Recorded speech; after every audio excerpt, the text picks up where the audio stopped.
afternoon. Welcome. You're watching Newsx with me, Devika Chopra. The promise of a final release of all government secret relations to the 1963 assassination of John F. Kennedy has now been fulfilled. With the release of over 80,000 classified files, layers of secrecy surrounding the events of 22nd November 1963 in Dallas, Texas are expected to be peeled back.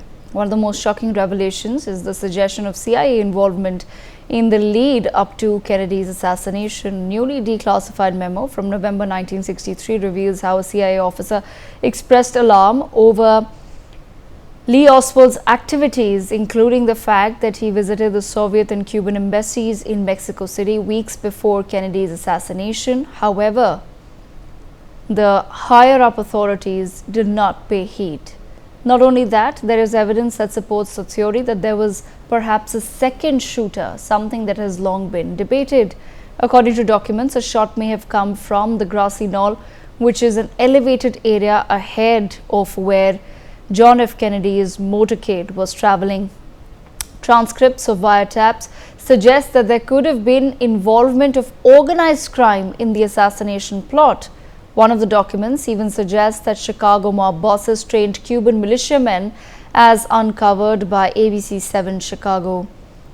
Well, the pressing question since 1963 has been this: who was behind the assassination of John F. Kennedy, and what exactly was the motive? But do the declassified papers shed light on that burning question? We take this conversation forward. I have with me on the broadcast Professor Madhav Nalapad, Editorial Director of the Sunday Guardian. We have with us Gautam Mukherjee, Senior Journalist, and Ambassador Suresh Kumar Goel, former diplomat. Let me begin this conversation with Professor Nalapad. Professor Nalapad, certain pages of the Kennedy files have been declassified. Donald Trump, once again patting himself on the back, says that he has fulfilled a promise. Critics believe that not enough has been released even now. What is your take on the information that has now surfaced?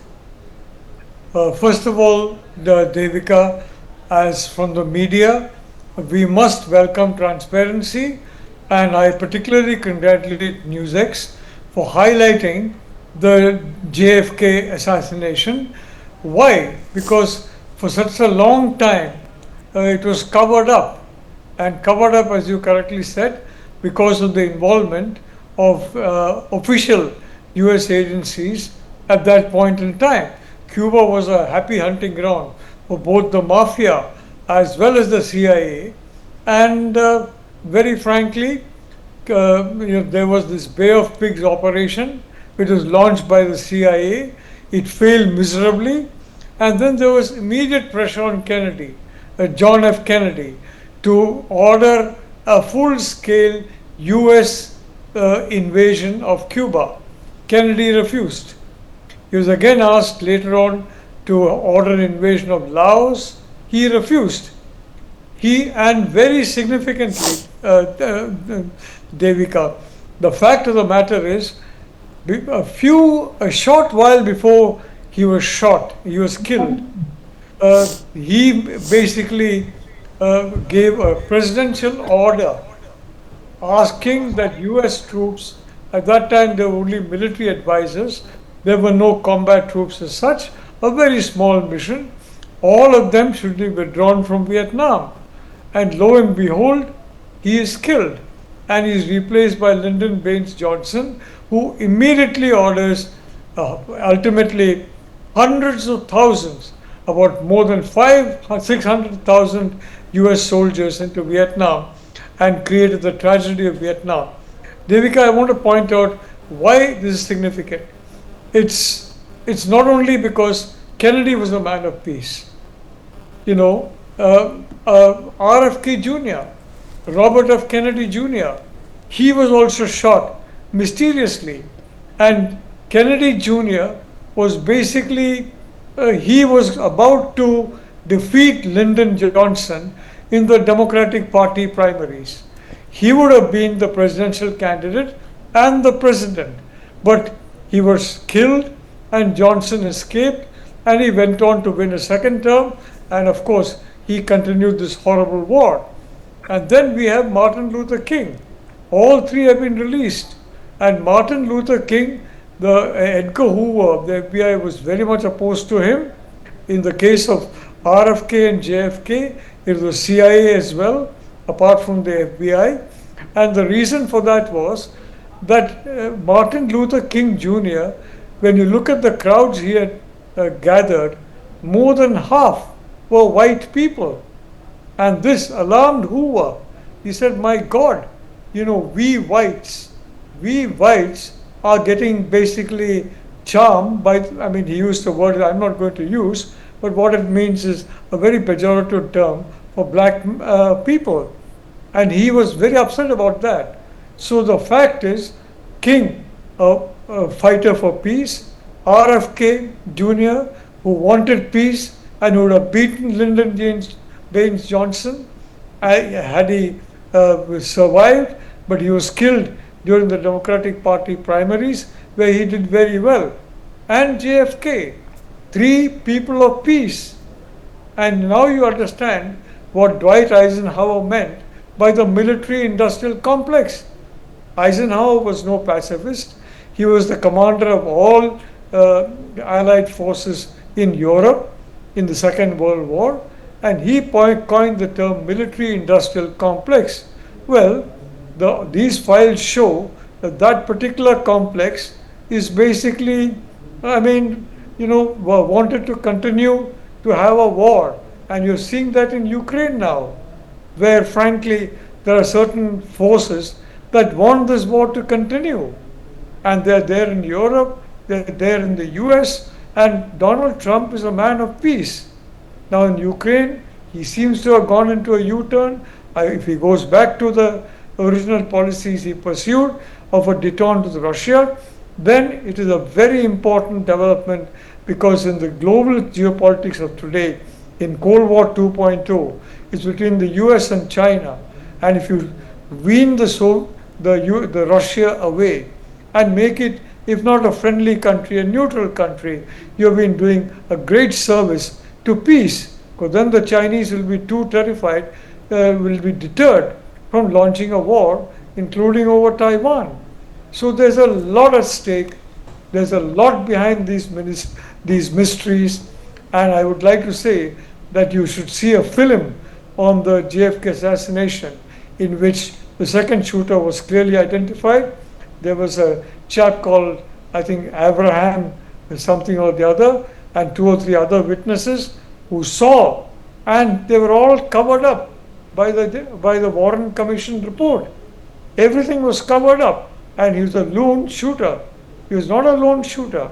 He was a CIA agent.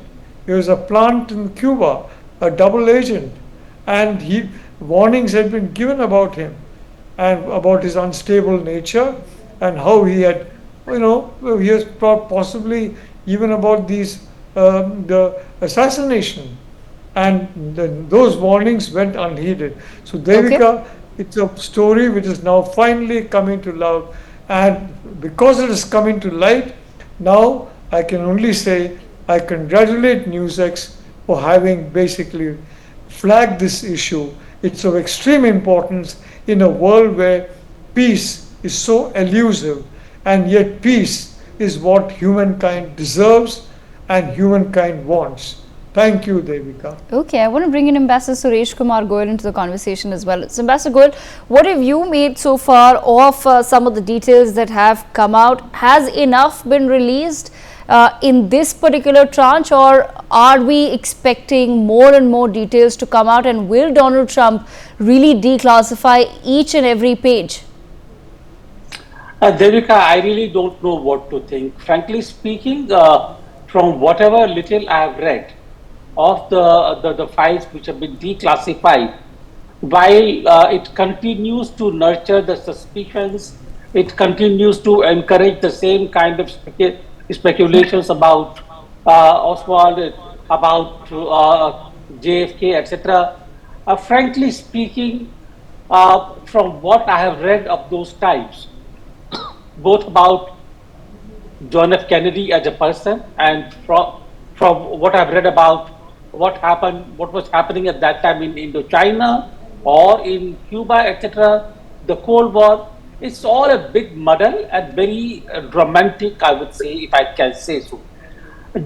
What we do know is that John F. Kennedy was a Democrat, but and also a very romantic person.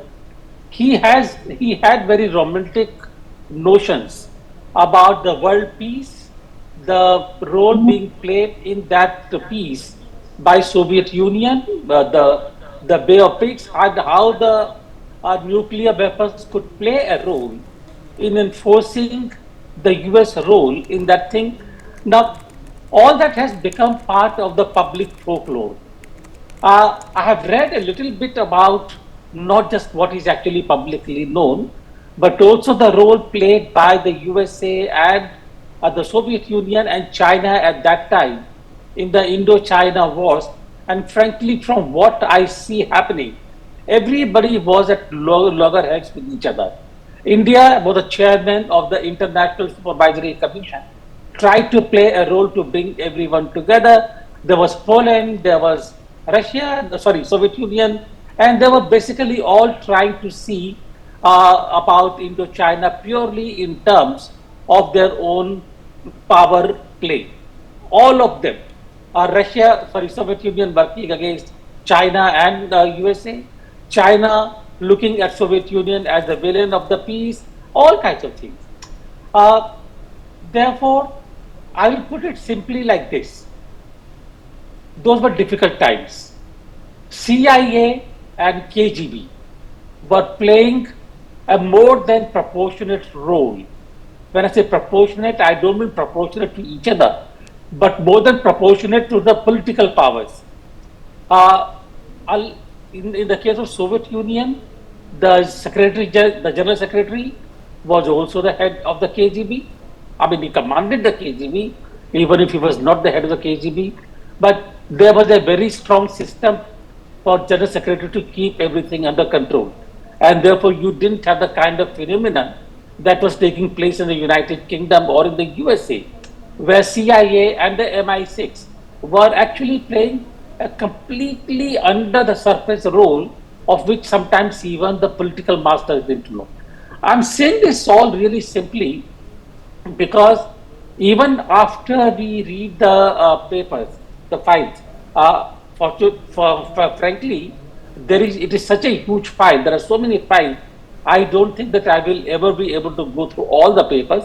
But even if I see the summary of all this, all I can say is that nobody was above suspicion. Oswald was claimed to be a KGB person. He was claimed to be also encouraged by the CIA through KGB. KGB knew that he could not be controlled. There were other people involved, and he died immediately after this. So, all I can say is the mystery will remain. We will not really know who he was working for and what his agenda was.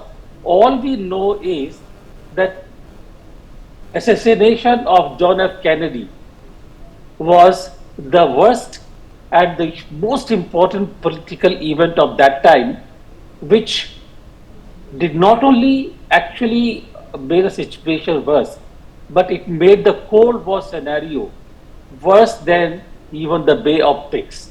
Most of the under the surface Machiavellian games started just before or after the assassination of Kennedy.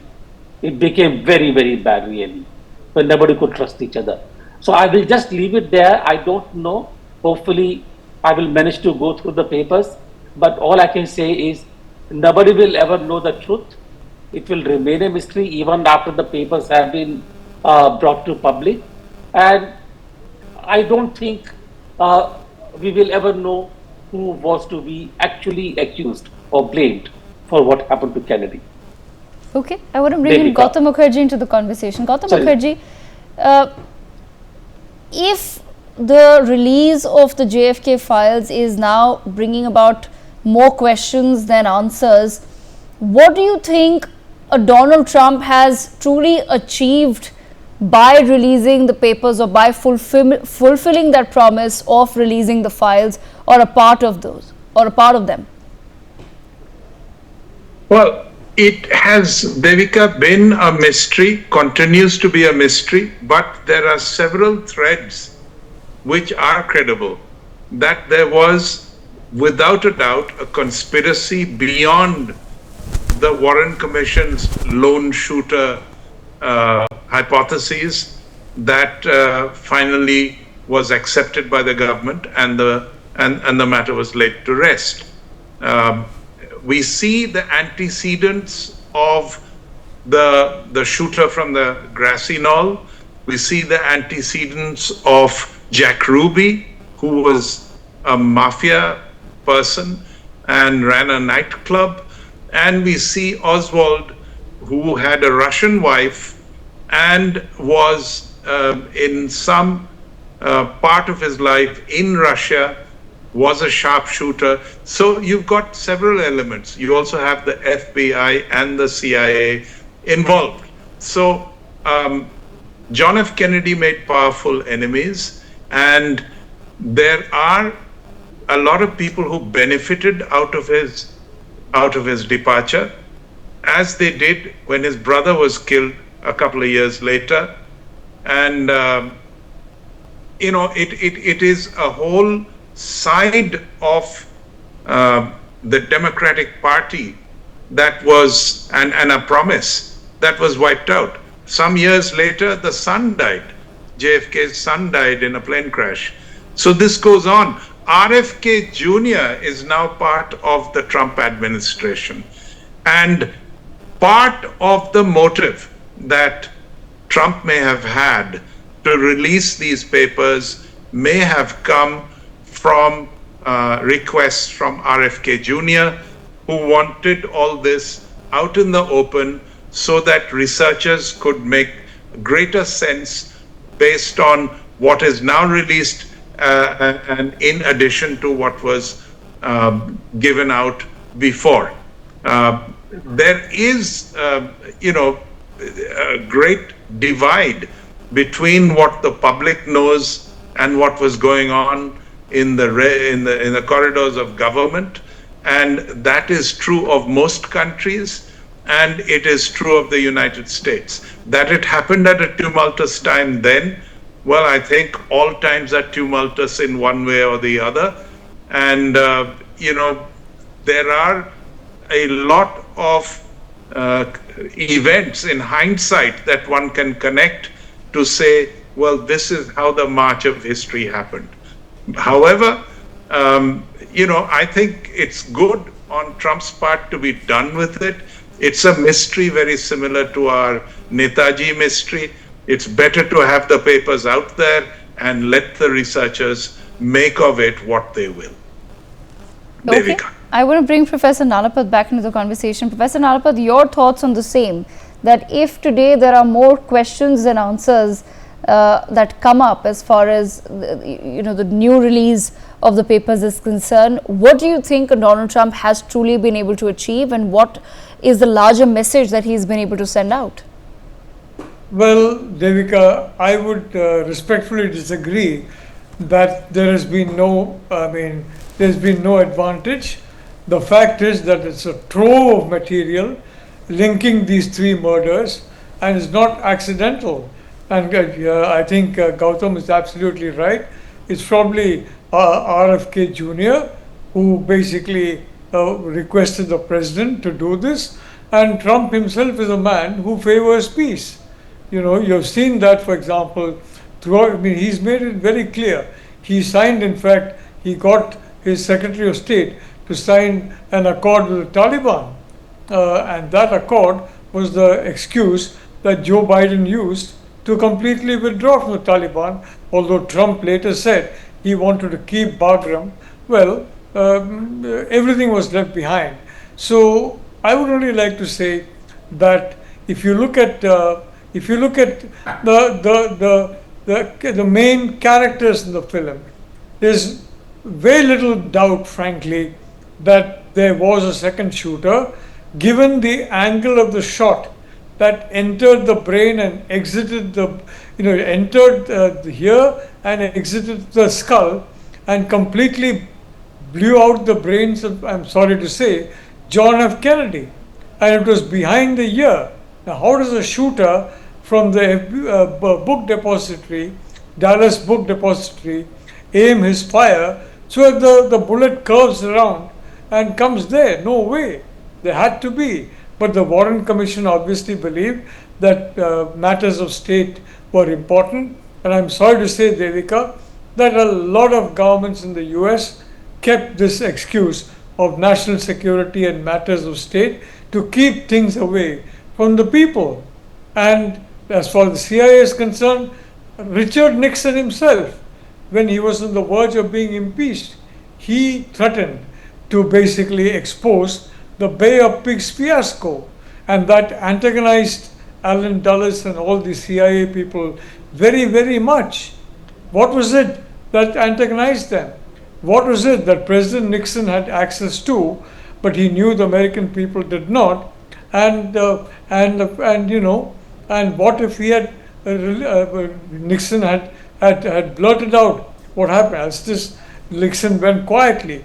But I want to say, Devika, that it is less of a mystery now thanks to the release of these papers. And I again want to point out the stunning coincidence, if you call it a coincidence, three people who push for peace, who push for an end to the war, all dying in mysterious circumstances. Oswald was shot by Jack Ruby when he was being brought in by a whole bunch of police people. And there was nobody stopping Jack Ruby from killing him. And Jack Ruby himself died mysteriously of quote unquote unexplained causes. All this has been there on public record for decades. And what is new is the trove of material. And as someone who's been to the United States, who has discussed these matters with people who were at that point in time relevant in government, I would like to say I am very happy that the files have been released, and I think it's a lesson for the United States people that transparency, you trust the citizen, and the citizen will make the right decision. And therefore, I welcome the release of these files. I'd like to say it make what is called a conspiracy theory. Unfortunately, many conspiracy theories have a way of becoming true. And the people are being mocked, oh, you're a conspiracy theorist. And suddenly what he says becomes true. Like in 2022, I made the prediction that Ukraine is not going to prevail, despite support from the US and the rest of NATO, that the Russians will be managed to gain territory, and that Zelensky, by withdrawing from his peace portfolio, the peace plank, he was only condemning his people to suffering. And that's exactly what's happened for the last 3 years. At that point in time, it was called a conspiracy. Frankly, by 2024, nobody called it a conspiracy. And by 2025, the war is grinding on, no end in sight, and people are being killed, lives are being lost every day as we speak, Devika, in this horrible war, that is going on between Russia and Ukraine. Thank you. Absolutely. Ambassador Goyal, I leave the last word with you. Your thoughts on the same. What's the message that Donald Trump has been able to send out with the declassification of this particular part of the files? I hope that he's not hoping to wreck the political boat in the USA beyond what he has done already. He, as a politician, he has a very different, he's a very unconventional politician, and he has a different way of performing. So I hope that he's not planning for that. Number two, just very small thing, RFK may have been after Donald Trump to make this public, to release these files, release these papers. But conspiracies are a very interesting thing. They can be used by the two sides to support their cases. Completely different, diametrically opposite, but it can be still used by the two sides. So I'm going to leave it there really, and I think we will have to wait for another 2,400 paper, which I believe have not yet been released. So once they come out, maybe we will have more light on the whole issue. Right. Thank you, Deepika. Absolutely. I thank, on that note, all of our guests for joining us on the broadcast to take this conversation forward.